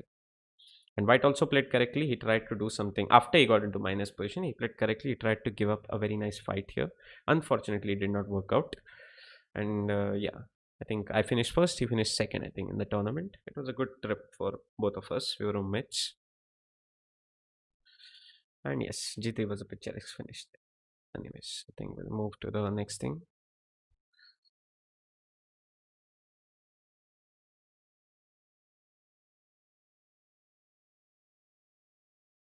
Okay, this is not a game. This is just a position, but it has come from a game, of course. Let's see if I have the game here. No, it has not come. I don't have the game here, but okay, that's fine. To always know the game. Now here, after bishop c5, you can see that White is having a very nice lead in material, right? So you can see my mat advantage is not anything other than material advantage, just a short form that I put out in my database. But okay, what do we do in this position? You can play out in multiple ways, but I mean, it's very simple position. It's not a very complicated one. If you count material, it's 4 against 4 on this side, and you have an extra a pawn there as a passer. But besides material, you can also look to gain some space. You can look for positional this. So d6 becomes a very natural move here for White in this position. They're just simply converting the material advantage here. So after d6 comes queen d7. Then what would you do next in this position? You can try to maneuver, you can try to strengthen. It's a very simple position, so that some people are saying like you don't want to mess up. You have taken care of castling, not possible. Knight into e5 is coming. You can simply try to either regroup your pieces or try to open up more on the board. G3. Okay, G3 is fine, but you can play a4, you can play queen. You can just strengthen your position. Like a4 is a much simpler way, right? It's a very simple exercise I'm giving you. If you think like engine will obviously find much better. Engine is already looking of maybe thinking of something crazy with the knight will maneuver somewhere and finish black here, but that is not natural. So g3 is okay. It's not needed though in the position, but okay, it's fine. G3 is a good way to try to keep everything at bay. White just played a4, simply progressing further. He knows he cannot castle. He knows if the queen moves, d7 is coming. So just a simple positional thing. a5, create a second pass pawn. You're simply winning, just convert it without complicating things unnecessarily. King f8, trying to artificially castle. Queen f3. Now, why he moved the queen to f3? Because he's able to. Can you tell me why he would play queen f3? a5 also was good here, okay? a5 also was good. So, king f8. a5 also was good, but he played queen f3 here. Why do you think he played queen f3? He has consolidated his position here. Sorry, consolidated his position here. He wants to mature into the next step, which will take away all sorts of things for black. Like this is a simple. We're not playing to play the best moves according to engine here. Yes, correct. You can try to go with queen c6 and you also try to exchange material. Is that necessary? It's not maybe entirely necessary. But you can, like if you're trying to realize your material advantage, right? You can just like simply go for exchanges, like keep your piece position solid without allowing your opponent any complications. Like without allowing like trying to do something so hard and fast that you end up weakening your position. Like suppose I see king running to h7, I will play h4 here and try to open up with h5. That's exactly what the thing you don't want to do. You want to play it slowly, improve your own pieces, go for exchanges which will help you and make your life easier than harder. Queen f3, h3, he took care of any entry points. This was not really needed, but king c6 would be good enough. He played h3 though, and then queen d5, kept it solid. He didn't go for the immediate exchange, but my point was like I wanted it to see of queen c6 as an option here. You can immediately exchange the queens, and then it's much easier to convert the position with a5 also. You can even do it like queen c6, rook d8. You don't need to immediately go and capture on d7. You can also like push your pawns. Let's say, sorry, if it takes, you get connected pawns. If it takes here, I think you can might as well take knight a5 and then try something like this. Okay, sorry, my bad. Is like queen c5 is just hanging here. Like it's just that is just silly. Queen c5 is just hanging here, free piece. I will grab that piece and continue. So this makes life much easier, right? He comes here, then I can think of whether my tactical resources like this work. and I can win it. Otherwise, I can play even simple, like I can think of some simple way to deal with this. Maybe just capture the pawn. I think I'm winning anyways. Then I can think of those ideas and slowly convert it. Like when you're playing for a material advantage, you can try to take it a little bit slowly without just rushing in and start blundering and opening up more possibilities. For example, h4. You don't want to do that and finish your opponent. You can play it slowly. Let's move on to the next game. Okay, this was my own game, but okay, this was my own game again. I'll show you. This was in again in Jammu, in National Premier in Jammu. So I'll just show you how I played it out again from this position itself. Black's pieces are badly placed slightly, but it's not worse for him yet. Okay, so he played Queen B6, attacking my pawn, and this is where I decided to go for some initiative and try to get something going quickly based on his bad placement of pieces and my good play. Like I have the pair of bishops there on the board, so I'm trying to utilize that to my benefit. So what I did is, instead of defending with rook b1, which was indeed possible, I'm holding everything together, look for b5. I can do that, but I wanted to do something more on the king there, so I played bishop d3. I just see how I continued. I sacrificed the pawn. Next step doesn't mean I go queen h4 and finish my opponent. It's not happening. It's just not happening. Oh, it shows Isle of Man. Okay, that's some error there, guys. Like, just ignore that. Chess Spaces. It's a good software, of course. Excellent software. But sometimes things glitch out a little bit. Think it's fine now? Okay. So queen into b4, and what happened here is getting your pieces towards the other side and try to get something going. You are not really trying to finish. Try to just exactly. I knew people will look at bishop h7, king out, mate. No, that's just not enough. You don't have pieces, guys. You just don't have pieces enough to. This was an intuitional sacrifice, giving up the pawn, like trying to get more pieces faster rather than defending that and opening up other ideas also. Like I gave up a pawn. I didn't need to. I could play rook b1. But what I did is, I'm trying to open up more ideas, trying to get my pieces towards the king side quickly, rotate them, and keeping some options like this also, so that I can get my pieces there quickly. If you go f4, you lose to knight queen into c3. And if you go bishop h7, you lose a piece and you lose the game, because absolutely nothing here. You have just sacrificed a piece for nothing. So knight e2, shifting a pieces. He played queen e7. So his queen is coming towards the defense as well as taking care of anything to do with rook b1. Now, again, I'll show you a small, thing you can improve. I know I will be going like this only finally. I know I'll be playing bishop g5, queen h5. I'll be targeting this thing. But in the process, right, adding small finesses can be also very useful. So before I went with all this, I just thought maybe if things don't work out, you should also think of it that way. If things don't work out, you always have some way out, right? So rook b1 was played by me. Now, why exactly this? Because if things don't work out, maybe I created a weakness here, and maybe he doesn't really have a way to create a pass pawn immediately on the king side. And I can exploit that c5 square in case, okay, my attack doesn't flourish. I can try to exploit that to my benefit. Thinking way too long, but can be useful to just add this simple finish. Like, you've opened up a rook, improved it to a file, opened up some rook lifts, but you have created a weakness there also for later. Now we go with the idea. Okay, now the attack starts. Queen h4. This doesn't change too much. Rook b1. Knight h6 is what he played. If he played something like h6, we all know the finish here. It's beautiful. Knight f4, knight e7, and it's all going to crash through. So you are playing for the initiative, you have to play fast. Now comes the fast part of it. Like, knight h6 was played in the game, and now again I had some choices here.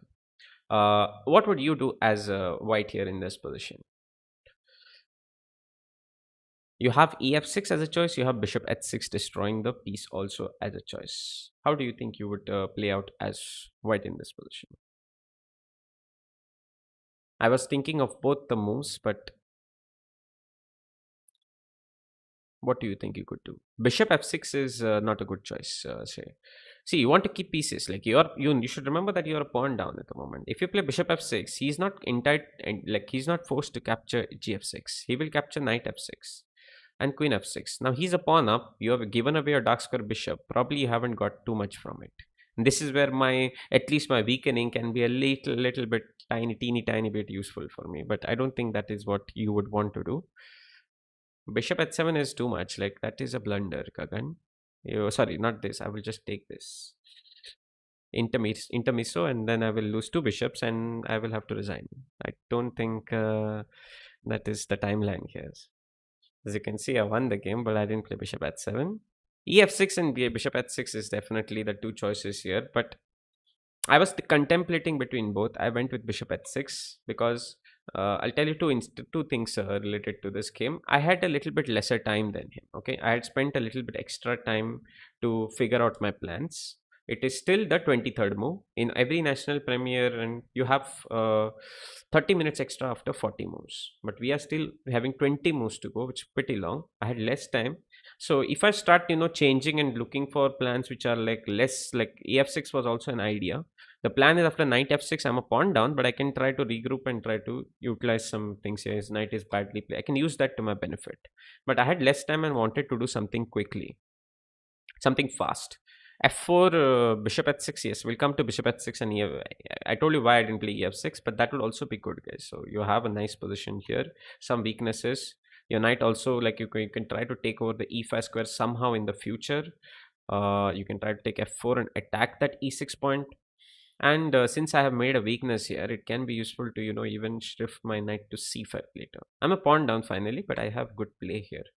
But it's not clear, and I had less time. F4, coming to F4, right? I don't think F4 is working out that well, Abhinay, because I think after FG5, he gets knight F5 just in time, attacking the queen and covering the H7 square. So I don't think, like, you will be able to finish it. Like, there's nothing here, right? I mean, after queen H5, he will just play G6. So probably attack will be over and done here. And I don't think there is anything more to do here. Um, yeah, I don't think there is anything more to do here, because after this also you're not able to play g6, and if I play knight f4, I think I can just move the king. So attack is basically over. Now coming to the game, I wanted to do something quickly, so bishop h6. I have less time, let's take that into account, and I played knight f4, which is a mistake, and both of them are not having the highest amount of time. My opponent also is not having a lot of time. Maybe we had about 15-20 minutes. Maybe he had a little bit extra than me, of course, but he also made a mistake here between the two choices that he had. Like, it's very difficult to play out this such positions. It's not very easy. Again, we are not engine, so there are a lot of possibilities and weaknesses, a lot of threats to worry about. Now this rook b1, interestingly, that could very well be helpful for the weakness, but mainly the focus is right here. Now I've given away my bishop, I have to do something on this side of the board. So since there are a lot of possibilities, black had to play very accurately, and his best move was rook f7. It defends the queen, opens up f5 as an idea, and makes life a bit difficult. But the problem is that if you see, like, white is having queen h6 here, straight away threatening knight g6, and it's not very easy to decide what to do after that. Like, it looks a little passive, although this was the better way to play.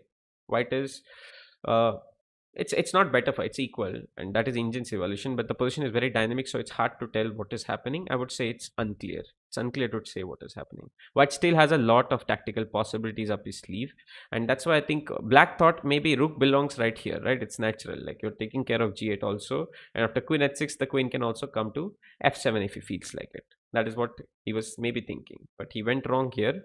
By After queen h6, he went for this positional sacrifice. Once again, if you're like, he did the same thing which I did against Danny, but now he's trying to hold a position. He did for a positional sacrifice, which gives him some play, and he's taking away all those mating ideas. Time also is an important factor here. Again, because he's a very strong player, and he's a Commonwealth champion many times. I have lost count, but okay, many people will be knowing the stats, exact stats. Knight g6, rook g6, bishop g6, and I'm an exchange up now. But just let's go a little bit, like we are still under time trouble. Let's just go a little bit deeper, okay? D into e5. Ignore the intricacies here. I think I was better with bishop h7, but it's an engine move. It's very difficult to see. Bishop here, rook g8, and here I took some time on the clock. I still had time. Um, I don't know the exact count. Okay, just 1 minute, guys.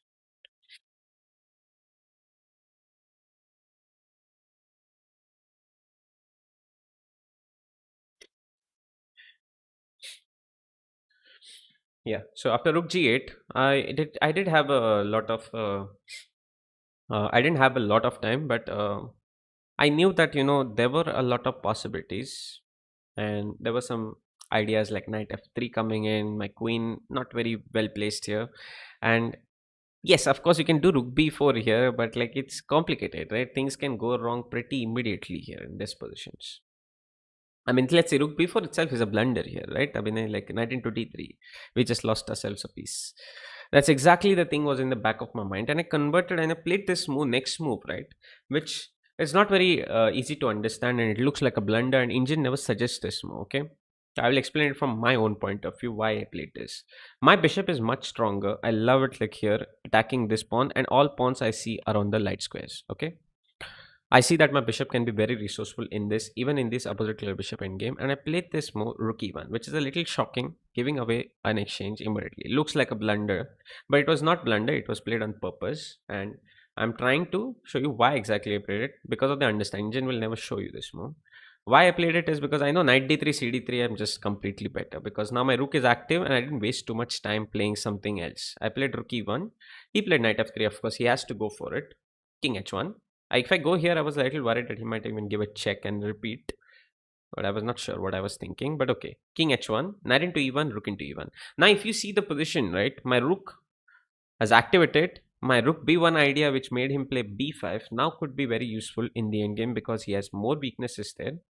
And the third thing is that with my bishop here targeting h7, my queen being in better placement, like rook being in a better placement, e5 is the main reason. Like my rook b1 move which I did right so many moves ago, making me play b5 has weakened the c6 pawn, and I can capture that c6 pawn. Now, is this winning?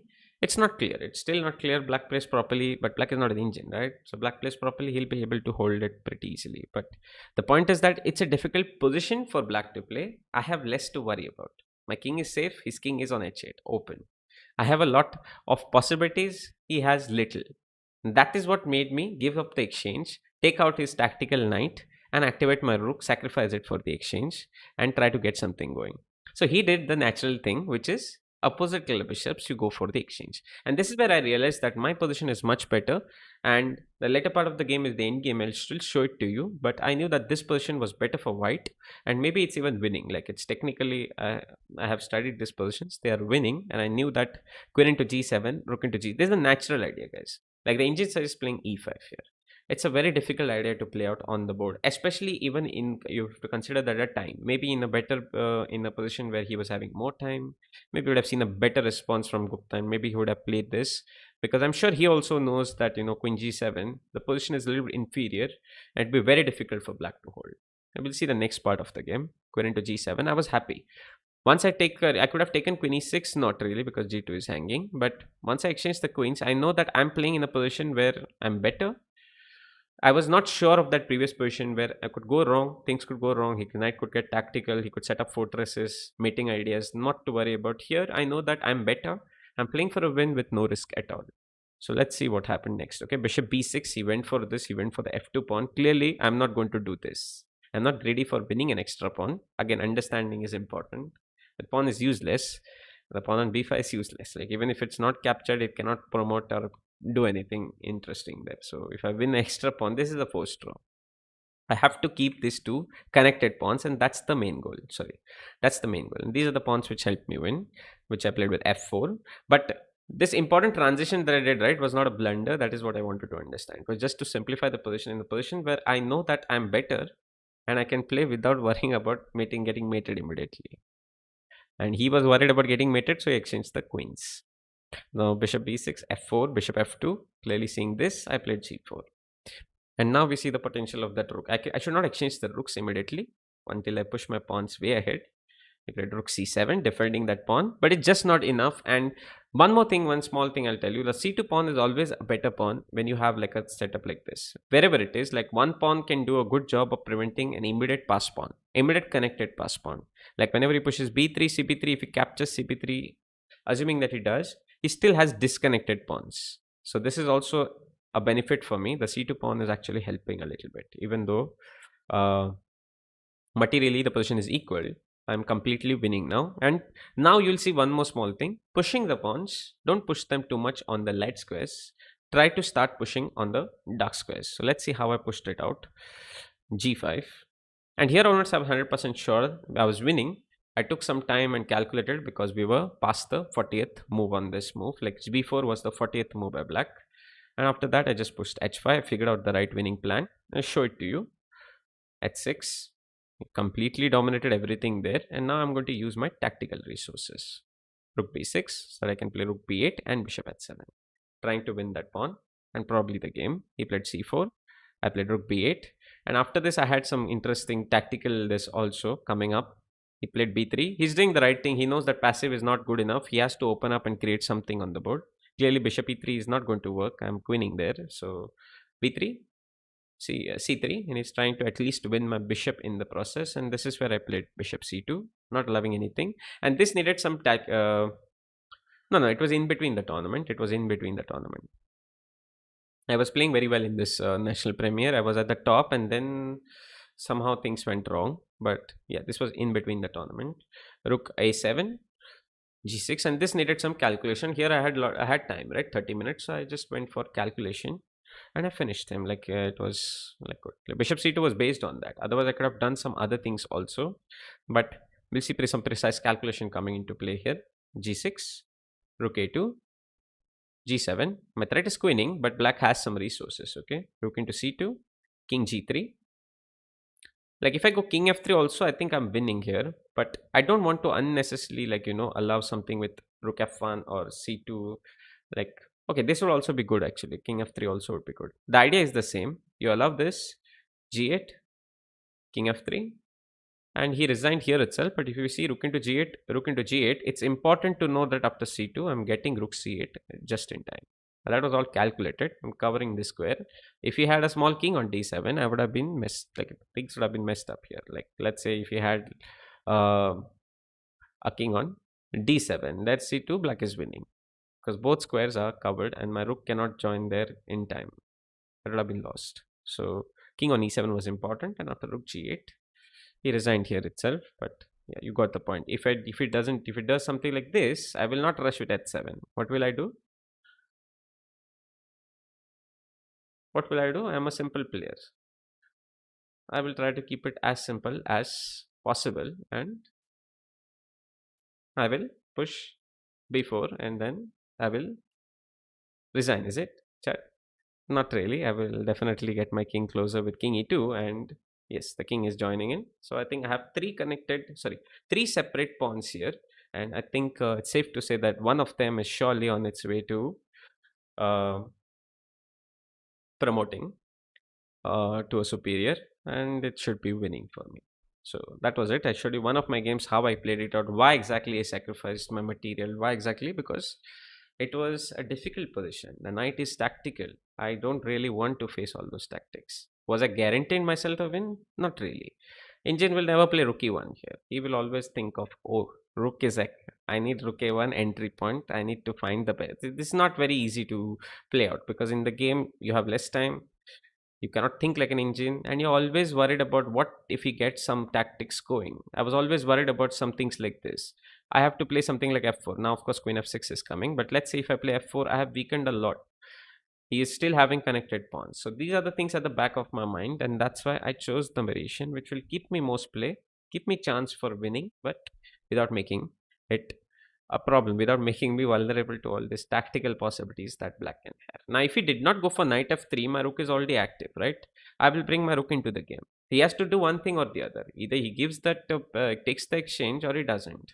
If he doesn't, I will use that what I did. Like suppose he does this, I will bring my rook in the game, or I'll play king f1. I will defend it. I'll try. I have to play it tactically, but I'll bring my rook into the game maybe. But if it doesn't, I might even think of giving a sacrifice here also. I would have thought of it if it is working. I've not checked it out whether it works or no, but I would have thought of it. Anyways, I hope you enjoyed it. If you have enjoyed it thus far, right? If you've enjoyed the series, do check it out entirely, and do hit the like button, guys. We'll be doing more of this also on a regular basis. I mean, the more you like it, the more people come in. More, it's YouTube, something to do with YouTube's algorithm. So we don't understand it. Let's just like it though, if you enjoy it. And again, I will see you tomorrow at 7 p.m. 7 p.m. And hopefully you enjoy the stream. Any suggestions? Chat. in the comments down below, and in the chat also, in the live chat. And definitely you all can also join our socials and Discord, where you can message us. We do respond to you, and we're definitely reading your comments. So stay tuned, guys. See you tomorrow. Until then, have a nice evening. Goodbye.